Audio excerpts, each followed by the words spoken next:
Welcome to Kenton's videos. Enjoy the video. In this video, I will explain how to get GST data from Tally. First, navigate to the Display More Reports section from the gateway of Tally. Then, select GST Reports to view available options. You will find various forms like GST-R1, GST-R2, and GST-R3B. It's crucial to ensure all your sales and purchase entries are accurately posted before proceeding. This initial step sets the foundation for reliable data extraction.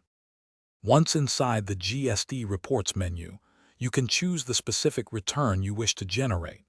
For instance, select GST-R1 to view your outward supplies, or GST-R3B for a consolidated summary. Tally allows you to specify the exact reporting period, ensuring you get data for the correct month or quarter.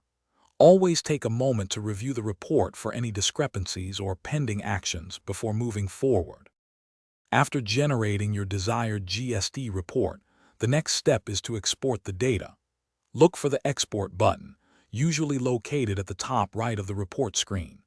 Tally offers several formats, including Excel spreadsheets for easy analysis or JSON for direct upload to the GST portal. Select your preferred format and specify the destination folder. A clear file name, perhaps including the report type and period, is highly recommended for organization.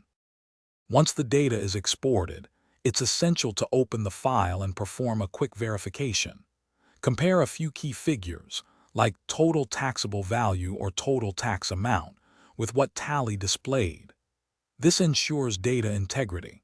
The exported data is now ready for various uses, whether it's uploading to the GST portal for return filing or for internal reconciliation. Remember to keep a secure backup of all your exported GST data for at least 6 years.